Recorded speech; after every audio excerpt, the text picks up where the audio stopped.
Good day everyone. Once again, welcome back to Stats Cosmos. I hope all good, all well, and you all are enjoying our environment just like me, right? Then why late? Let's start now. Community around R is not only about learning from data and also exploring so many things with the data. It is not expected that the person that will use R is an expert all the time. Even if you know nothing about R programming or have never done any coding, still you can think of R interpreter being calculator.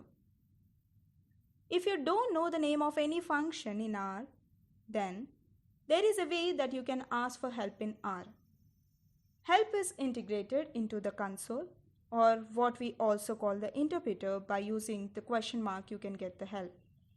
Let's say that I want to know how do I have to use hist function, HIST, for getting an histogram. I will type the question mark followed by hist, HIST, as shown on the screen, and then I do enter, and so you can see on the left it tells me that it comes from which package, and it describes about the function, gives an example of how to use it, and additional information related to that function is also given. This is the main use of help function in R. Now let's move to the next portion of today's video. In R, to use the result of any computation further down in R code, we have to save the computation by assigning it to a variable. As we discussed in the last video, we have two ways to assign values to a variable.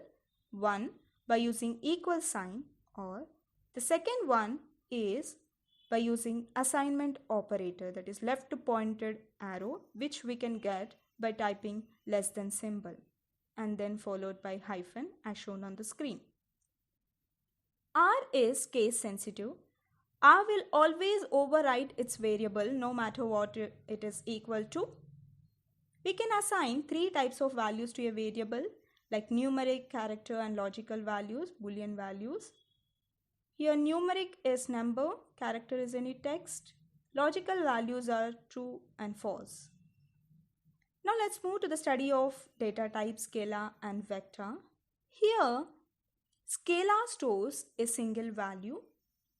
String stores a set of one or more characters. Vector stores several scalars or string elements. Here there is an example for Scala. We assigned a decimal value to x and then we printed the value of x, and to find out the type of x we can use the function class. Next we move to vectors. When we want to put a bunch of numerics together or a bunch of characters together, and we have to save that in a data type, then we use vector. In R, often we work with vectors. For creating a vector, we need a function C, where C stands for concatenation, which means to put things together, values together.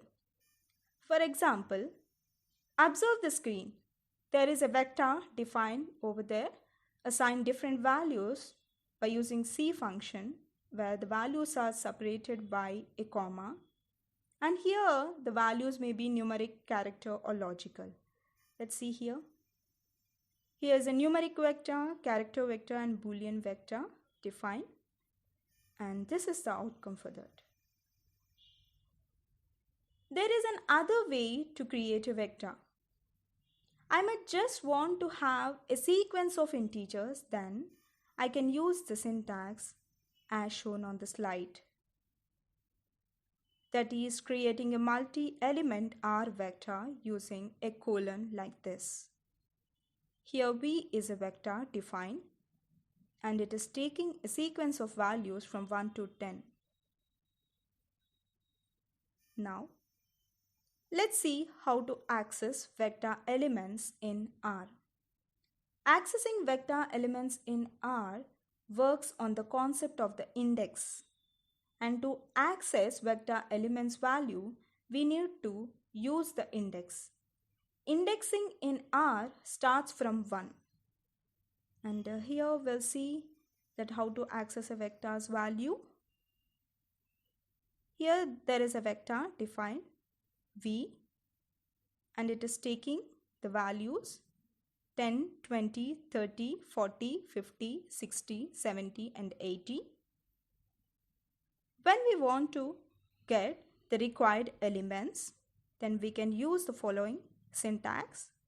Here there is another vector a, where it is taking only the values of v, that is the first element of v, third element of v, fourth element of v, as well as the sixth element of v.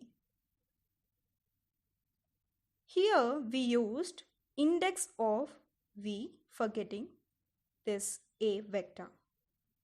I hope you all understood this.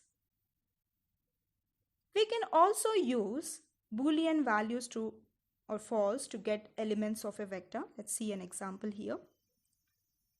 Here again the v vector is defined the same as before slide. And to get the elements using Boolean value, here I used true and false. You all can see a is a vector, and same again here, which values are required. Third index place is replaced with true, and which are the elements not required, in that place we can take false. So, and here is the outcome down. We can also use negative values as index, which removes that particular element from the result. Let's see an example here. Observe all of you the example. Here I removed the second element, fourth element, sixth element and eighth element from the vector v, and the remaining all elements are now assigned to a vector as shown on the screen, and here down is the outcome for that. So this is all about today's video. In the next video, we'll try to know about arithmetic operations in scalars and vectors. I have done almost 4 to 5 videos. As you all know, recently I started this R course and I wanted to know how it's going on. I'm eagerly waiting for your feedback. So my wonderful disciples, kindly give your valuable feedback or suggestions, if any, in the comment portion. And I really thank the viewers regularly watching my videos. Thank you so much all.